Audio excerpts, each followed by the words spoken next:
Vamos seguir?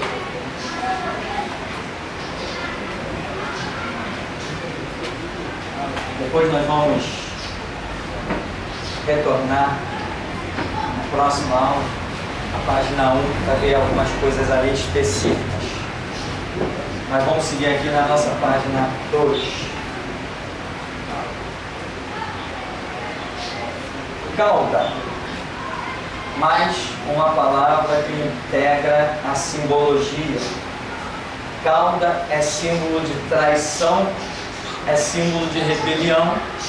Em Apocalipse 12:4 nós vemos descrito que o dragão arrastou com sua cauda 1/3 das estrelas do céu.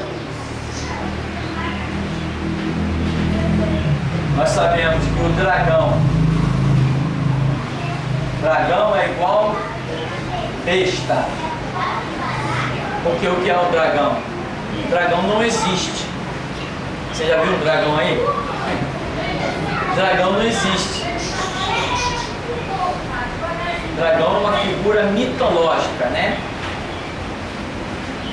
Tem gente por aí, o dragão, que existia o dragão. Se você observar o livro de Daniel, o capítulo, na verdade não é capítulo que nós temos, mas a parte apócrifa da escritura, apócrifo é aquilo que não é reconhecido como inspiração divina.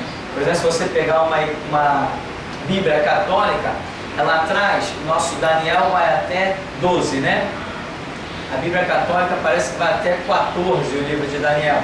E no último capítulo tem lá uma história de um dragão, sei lá o nome do dragão, esqueci. E Daniel lutou com esse dragão e tal. Isso é um absurdo. O dragão nunca existiu, o dragão não existe. Mas a mitologia mostra que ele é composto de várias partes de vários animais. Você já viu uma figura de um dragão? Ah, sim! Na Igreja Católica tem o tal do Jorge, montado num cavalo, né? Aquele com uma lança e ele está ferindo um dragão, parece. E ali você repara naquela formação daquele dragão, da estátua, você vê que tem várias partes, tem escama, tem a língua é de um jeito, os olhos são de outro, a cauda. Então, é uma besta. Então, o dragão é um sistema de governo, igual ao que nós chamamos besta. Besta e dragão é a mesma coisa, está se referindo a sistema de governo. Mas aqui está dizendo que, Apocalipse 12:4, que o dragão com a sua cauda é símbolo de traição, arrastou 1/3 das estrelas. Estrelas aqui é símbolo de anjos ou seres espirituais. Isso significa estrelas, está reportando a questão espiritual. Ora, o dragão com a sua cauda arrastou, dragão, então significa que a ideia da rebelião que Lúcifer colocou lá no céu não foi uma ideia de um estalar de dedos, foi algo maquinado, algo projetado. Olha, por quê? Porque ao invés de dizer que Lúcifer com a sua cauda, ou seja, Lúcifer com a sua traição a Deus, arrastou 1/3 das estrelas do céu, a Bíblia usa uma simbologia, não é para promotor entender, nem advogado, nem delegado, nem gente de Brasília, é para nós isso. A Bíblia usa uma simbologia dizendo o dragão. Ora, se dragão já está relacionado à besta, que é um sistema de governo, isso quer dizer que o diabo já tinha determinado as posições de cada um. Me segue aí que tu vai ser o meu braço direito. Gabriel, me segue aí que eu vou te dar um trono do meu lado. Olha, vou inventar um nome de anjo aqui, Eliel. Combinou, né? Eliel, me segue aí que eu tenho uma posição para você. Você vai dominar sobre o Brasil. Estruel, você vai dominar sobre a Síria. Iliel, você vai dominar sobre não sei o que. Eu estou usando El, que é os nomes que eles usam, né? É o nome bíblico, né? Então estou botando El em tudo. Ou seja, o diabo havia planejado já o seu reino, o seu sistema governamental. Ele idealizou isso e encheu os olhos dos outros anjos. Convocou anjo, arcanjo, querubim e serafim. Quem ele podia convocar, ele convocou. Chamou-os a integrar o seu reino. Por isso que é dito que o dragão, e não apenas Lúcifer ou o diabo, não, esse nome Lúcifer ou diabo, ele direciona para uma personalidade. Mas o dragão já compreende, já estende a questão a reino. Ou seja, o diabo já tinha planejado tudo e já tinha dado posições determinadas a cada um daqueles que o seguissem. Então, o dragão aí entra também demonstrando isso, que o diabo, quando se rebelou, já tinha na sua mente o seu reino, a organização, a administração do seu reino já estava estabelecida. Porque se ele chega assim para um ou para outro, aí vamos nos rebelar? Vamos tomar um trono, vamos tomar uma posição? Umzinho ia dizer assim, meu cara, tu tá maluco? Mas não era só isso. Ele não cantou a pedra para um. Ao longo da história ele veio pá, com um, com outro, com outro, com outro, com outro, com outro, até que chegou uma hora que ele tinha feito a cabeça de um monte de gente. Ó, vamos se rebelar comigo? Tu tá doido? Que isso, rapaz? Fulano já aceitou a proposta, tu não quer entrar nessa também? Fulano já aceitou? É, e o Cicrano também, e o Beltrano também. Se tu me seguir, tu vai ter uma posição tal. Ah, então eu tô nessa. A Bíblia diz que ele queria ser semelhante, não igual nem superior, mas semelhante ao Altíssimo. Quem é semelhante ao Altíssimo? Jesus Cristo. Então significa que Lúcifer ambicionou o trono de Cristo e não o trono de Deus, pois ele sabia que o Deus Pai era completamente inabalável. De alguma maneira ele entendeu, que ele acreditou que poderia tomar o lugar que Jesus Cristo tinha, porque ele diz: serei semelhante, não igual, semelhante ao Altíssimo, e da banda do norte colocarei o meu trono e governarei sobre todas as estrelas. Que significa anjos. Quem é que governa sobre todas as estrelas? Não é Jesus Cristo que governa sobre todos os anjos? Então Lúcifer queria um lugar muito específico, e ele é o dragão. Ele planejou o seu reino. Hoje nós vemos que o reino do diabo é organizado. Tem gente que diz que o diabo fica batendo cabeça por aí, que não sei o que é confuso. Isso aí é meio relativo de dar muito crédito. Bom, mas assim, mais adiante, diz diabo, que é igual ao dragão, mas aí você vê a diferença, tá? Que é igual a serpente. Assim, lá em Gênesis, você vai ver o diabo falando, com muita gente pensando que é a serpente que está falando, né? Quando Deus fala assim, dá o castigo a Adão, castigo para Eva e castigo para a serpente. Ali entra a palavra relacionada à simbologia. Aí você ouve um monte de coisa. Uma vez eu ouvi um pastor batista pregando, dizendo assim: ali em Gênesis aconteceu a primeira sessão espírita, em que o diabo possuiu uma cobra e a fez falar. Muito bonito. Bonita interpretação, mas não tem nada a ver com a realidade. Não houve possessão de cobra nenhuma. Quando Deus diz, a Bíblia diz que Deus falou à serpente, está dizendo que falou ao diabo. Deus está usando uma simbologia para qualificar o diabo. E tudo aquilo que Deus fala, que, por exemplo, diz que a serpente vai se alimentar de pó. Você já viu alguma serpente comer pó? O pó aí já entra como símbolo do pecado, é aquilo desprezível, é aquilo que anda, é pisado, é desprezível, é inútil, que ninguém quer. Seria essa simbologia. Então, diabo igual a dragão, como você viu, e serpente. E ali em Gênesis Deus falou ao diabo, não falou à serpente. Aquilo é simbologia. Tanto que Apocalipse 20, verso 2, como está anotado aí no final das referências, vai dizer: o dragão, a antiga serpente, que se chama o diabo e Satanás. Quer dizer, vários nomes: dragão, antiga serpente, que se chama diabo e Satanás.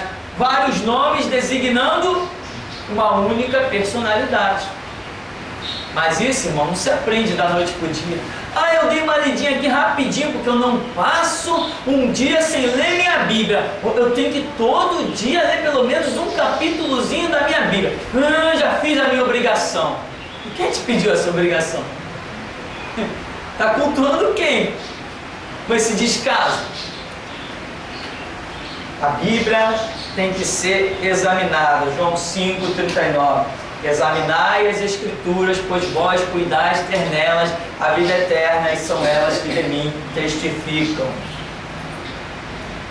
Diz ainda: estrela, posição espiritual, anjo, homens ou demônios. Estrela é um referencial de posição espiritual, que pode estar qualificando tanto anjo quanto homens ou ainda demônios.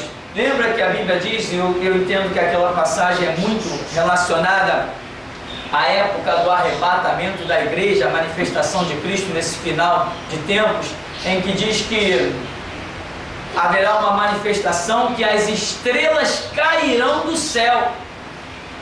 Ora, estrela cair do céu? Como? Olha o planeta Terra. Imagina, aqui está o planeta Terra. Olha o tamanho da estrela. Como é que uma estrela vai cair do céu na Terra? Se a estrela é milhões de vezes maior que a Terra, como que vai cair? Não tem como. Opa, estamos diante de uma simbologia, em que a Bíblia diz que as estrelas cairão do céu, ou seja, principados e potestades, hostes infernais da maldade, como Paulo diz, que habitam nas regiões celestes. Com o mover do arrebatamento, elas serão abaladas, expulsas das regiões celestes. Lembra a expressão de Apocalipse que diz assim: ai dos que habitam sobre a terra, porque o diabo desceu até vós com grande cólera, sabendo que lhe resta pouco tempo. E como ele vai detectar que lhe resta pouco tempo? Com o arrebatamento da igreja, que ele sabe que é algo projetado para o final dos tempos. Então, estrela está referindo-se à posição espiritual. Pode ser de anjos, pode ser de homens, pode ser de demônios. Pelo contexto, você tem que detectar. Espada é igual a palavra. Mateus 10,34, por exemplo, Jesus diz: não cuideis que vim trazer paz à terra, eu vim trazer espada. Ou seja, ele veio trazer a palavra dele, mas ele usa uma palavra que ele diz assim: eu não vim trazer paz, vim trazer espada. Espada é um utensílio de guerra, né? E nós identificamos que essa espada que Jesus traz é a sua palavra. Então, nós entendemos que a palavra de Jesus Cristo gera guerra. Ou não gera? Gera ou não gera? Assim gera. A palavra verdadeira, pura, como gera? Até católicos e espíritas querem invadir aqui. Como gera? As pessoas me amam. Tem gente que está botando até meu retrato na sua cabeceira. Então, figueira. Figueira é símbolo da nação de Israel. Tem várias passagens aí, e uma eu acabei esquecendo de colocar, que seria de Mateus 21, me parece, em que Jesus passa por uma figueira. Essa eu considero tão importante. Jesus passa por uma figueira e diz que a escritura, Lucas também fala, Mateus fala, que ele foi até a figueira procurar figo, mas não achou figo, só achou folhas. Então Jesus amaldiçoou aquela figueira.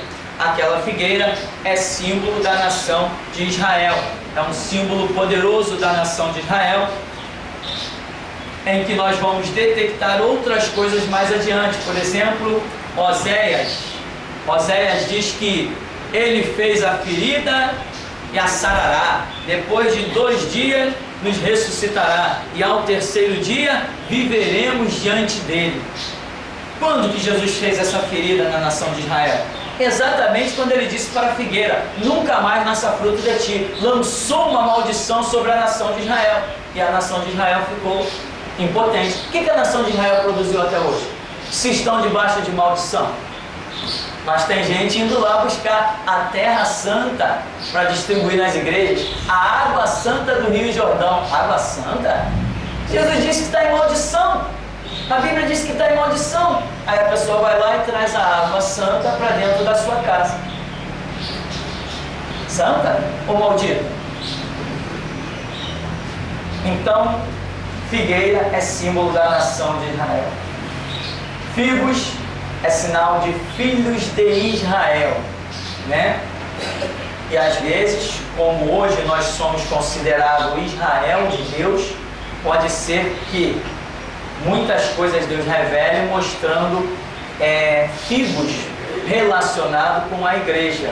No começo aqui do ministério tinha uma figueira plantada lá embaixo, o nosso culto era lá embaixo, não tinha nenhuma construção aqui. E uma vez eu falei que ia começar um seminário aqui nesse lugar. E Deus falou assim: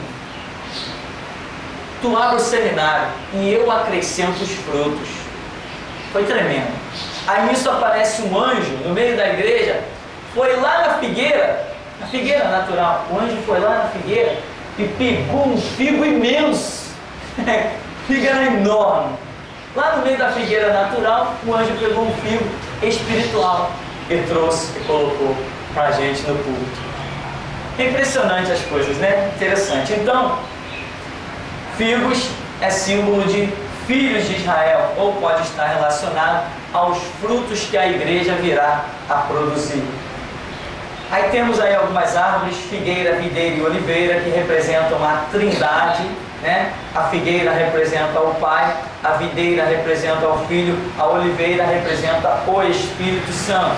A figueira, além de representar o Pai, também está relacionada a Israel e à igreja. Por quê? Porque Israel no Antigo Testamento é símbolo da própria divindade, e a igreja no Novo Testamento é símbolo da própria divindade. Se alguém quiser conhecer Deus, não tem que ir para a igreja? Vide representam os eleitos, ou seja, aqueles que estão fazendo parte do reino de Deus. Fogo é símbolo de juízo, tanto quanto se manifesta uma aprovação, quanto se manifesta uma reprovação. Por exemplo, com Elias, o fogo que desceu no Monte Carmelo foi a aprovação à vida e ao holocausto de Elias, mas também foi reprovação e condenação aos profetas de Baal. Martelo, símbolo da palavra de Deus. Jeremias 23, 29 diz: não é a minha palavra como fogo, diz o Senhor, e como martelo que esmiuça a rocha. Morte, separação, perda da comunhão. Aqui, essa palavra morte, quero explicar um pouquinho para você. Quando lá em Gênesis, Deus disse para Adão: no dia que tu tocares nesta árvore, certamente morrerás. Ele morreu? Não diz que ele morreu. Então, peraí, isso aqui, irmão, é uma dica importante.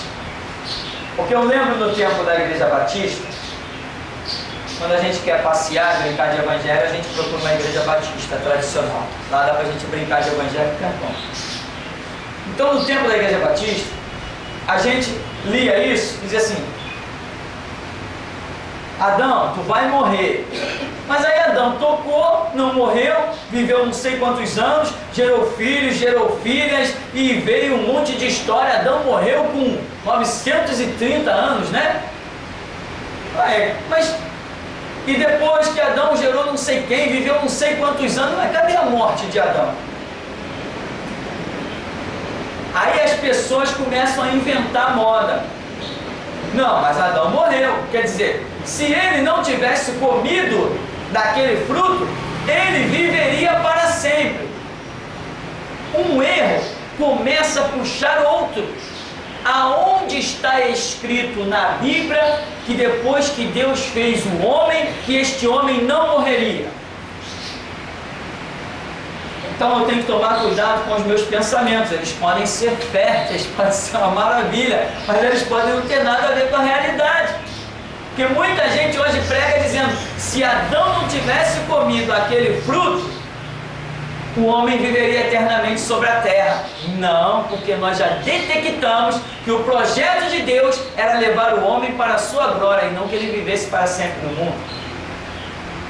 Já detectamos isso.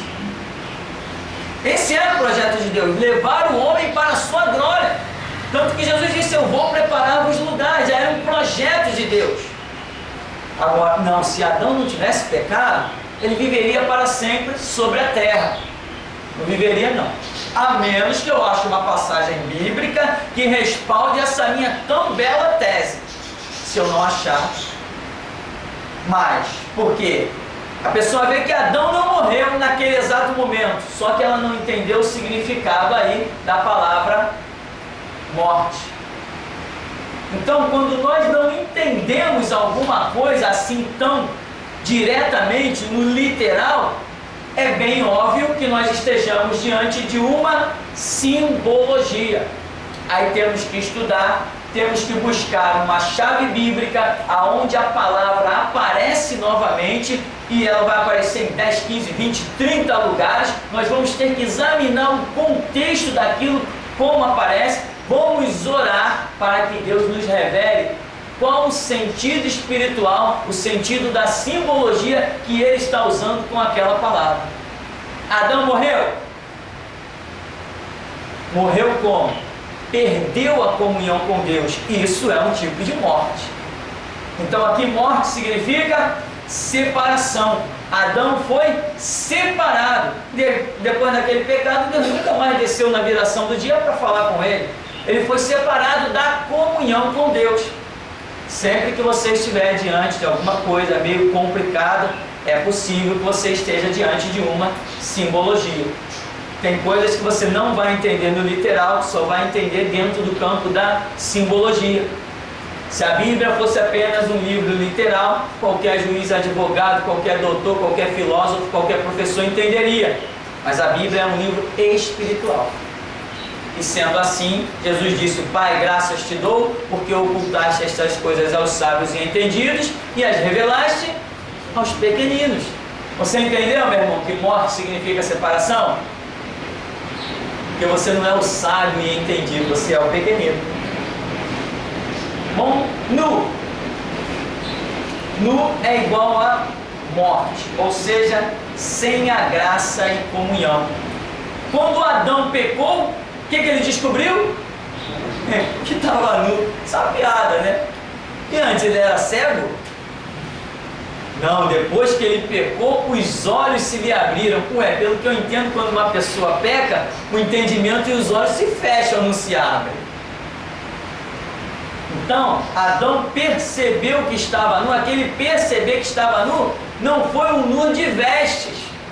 Ele percebeu que estava desprovido daquela confiança de ir à presença de Deus, daquela graça, daquela segurança que ele sentia. Porque, por exemplo, você quando anda com Deus e você sente a graça de Deus, você é seguro. Uma vez eu estava dirigindo um trabalho no ano de 2002, sei lá, tem um bocado de tempo isso, 18 anos atrás. E eu entrei numa estação de trem para pegar o trem que eu estava indo para o seminário. Quando eu entrei no corredor, atrás de mim eu ouvi uma voz: Ei, Playboy! Imagina o cara me chamar de Playboy, devia ter pego ele no estado. Ei, Playboy, para aí! Eu olhei para trás, o cara com um revólver, saiu provavelmente de uma das pilastras que sustentava o viaduto na estação e saiu dali de trás. Para aí! Eu não ia parar não, eu continuei andando. E ele: Ei, para aí, apontando a arma. Para aí, depois ele falou: Vou parar, parei. Eu estava indo para o seminário, pegar o trem. Eu andei de trem, ainda sei andar alguma coisa. Passa o dinheiro aí. Eu falei, que dinheiro? Não tem dinheiro não. Não, passa a carteira aí. Eu falei para ele, você vai querer levar meu documento? Ele falou, não, só quero dinheiro. Eu estava com um relógio parecido com esse, foi também. Aí ele abriu minha carteira, tinha 10 reais, mixaria mesmo, era mixaria. E ainda levou meu relógio. E eu parado diante daquele revólver, falei assim, Jesus, o que eu faço com esse cara? Quando não tem resposta, irmão, não fazer nada, né? Deus tem seus planos. Aí ele passa o relógio também. Falei. Aí ele devolveu tudo meu, documento, a pasta com as coisas do seminário, devolveu. Aí virou as costas e foi embora. E eu continuei, fui lá na estação, pedi para o maquinista, acabei de ser assaltado ali, dá para eu passar aí que eu estou indo para o seminário estudar. Ah, pode, passa aí. O cara liberou a roleta, eu passei, fui pro seminário, chegou lá, pedi dinheiro emprestado para voltar. Mas seminário eu não perdi. Mas quando aquele camarada veio com um revólver diante de mim, irmão, a graça de Deus te dá segurança. Quando Deus está na sua vida, quando Deus está contigo, você está com Deus, você sente segurança. Ah, eu vou te matar, é mesmo? Vai ser hoje ou vai ser amanhã? Olha, se eu te encontrar, que é meu endereço, a graça de Deus te dá isso. Mas Adão, o que Adão fez? Ficou nu. Ele se sentiu sem segurança. A graça de Deus se foi dele. Claro, você está em pecado. Você está em pecado, vai confiar em Deus? Quando você está em pecado, você não sente o Espírito Santo agir em você, a não ser te chamando para o arrependimento.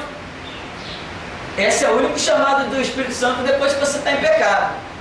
Então, Adão aqui, o nu de Adão foi a ausência da graça de Deus. Você já se sentiu assim uma vez? Pisou na bola, caramba, você fica meio tonto, você não sabe o que fazer, nada dá certo, aí depois quando você cai na real, você dobra os seus joelhos, volta tudo ao normal. Já sentiu assim? Já, né, irmão? Então vai e não peques mais. Então, querido, para nós concluirmos aqui, nuvem é a presença de Deus. Lembra que Jesus foi assunto aos céus envolto numa nuvem? E da mesma maneira ele voltará. Pão significa provisão ou a necessidade diária. Pó, símbolo do pecado. Ponta significa chifres, que é igual a domínio, que também está relacionado a nações. Lembra que os animais que simbolizam nações, lá de Daniel, tinham chifres, e aqueles chifres tinham o seu significado. Em Apocalipse diz que a besta tem 7 cabeças e 10 chifres. Ou seja, Apocalipse está revelando que a besta, o sistema de governo, ele terá 7 cabeças. Significa que ele terá uma ideologia que vai ser aceita no mundo todo. Cabeça é de onde partem ideias.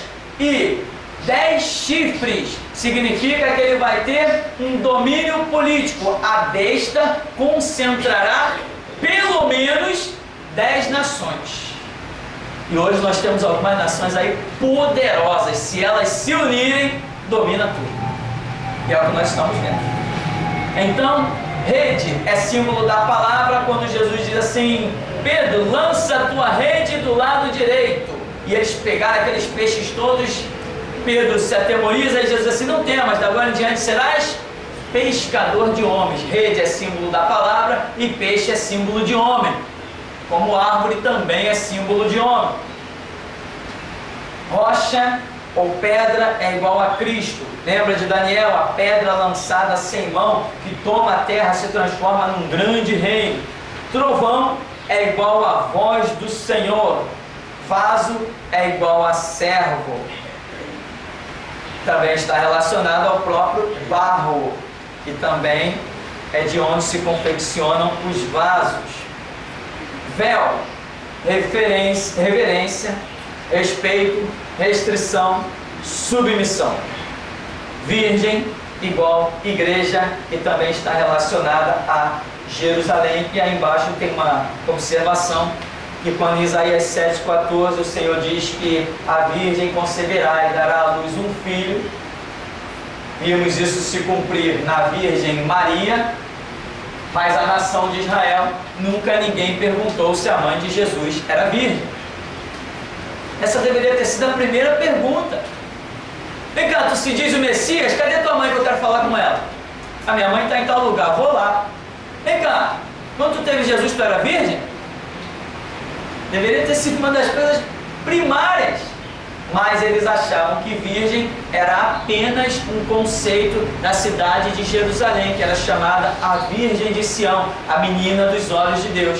E, no entanto, ali Deus cumpriu a profecia literalmente. A virgem que concebeu e deu à luz um filho não foi Jerusalém, foi uma mulher descendente da tribo de Judá, como a profecia dizia, que da tribo de Judá, de onde veio Davi, né? De onde veio Davi, dali viria o Messias, da tribo de Judá, que já era uma profecia desde longos anos. Sendo assim, está aí uma série de simbologias. Na próxima aula veremos mais na página que antecede aí, na página primeira. Nós começamos aqui nessa página 2, mas na primeira página nós veremos outras coisas também importantes. E eu te asseguro, se você quer ter uma boa leitura bíblica, com um bom entendimento, é necessário que você tenha essas simbologias decoradas, para que quando essas palavras aparecerem na sua frente, na sua leitura, você possa aplicar o conceito da simbologia e entender coisas tremendas. Amém? Nós vamos então ficar por aqui em nome de Jesus. Amado Deus, Pai querido, nós te glorificamos, ó Deus, por esta manhã e te pedimos e suplicamos que a Tua palavra penetre ao nosso ser, como está escrito, que ela penetra a divisão da alma, do espírito, juntas e medulas, e é apta para discernir os pensamentos e as intenções dos corações. Senhor, nós sabemos que é a Tua graça quem nos capacita, quem nos fortifica. Nós sabemos que é a Tua graça, ó Deus, quem nos capacita a compreender as linhas e entrelinhas, a receber a revelação, porque a Tua palavra não é um livro literal dado a qualquer um, mas é uma palavra selecionada, ó Deus, banhada no Teu sangue, para que somente compreenda aquele que pague o preço, aquele que anseia pela verdade, porque está escrito: derramarei água sobre o sedento, e a água é a Tua palavra. Então aqueles que anseiam por Ti, ó Deus, receberão a Tua palavra. Que nós estejamos enquadrados nesta palavra, ó Deus, que sejamos sedentos, fervorosos em busca da verdade que é exclusiva na Tua palavra, na Tua verdade. E assim, ó Deus, nos capacita, nos dá a graça sobre a mente, sobre os sentimentos, para que possamos conceber a Tua revelação e, uma vez isso feito, ó Deus, possamos Te servir, para que o Teu nome santo seja glorificado. Assim Te damos graça nesta manhã, em nome de Jesus. Amém. Amém. Vamos em paz em nome de Jesus.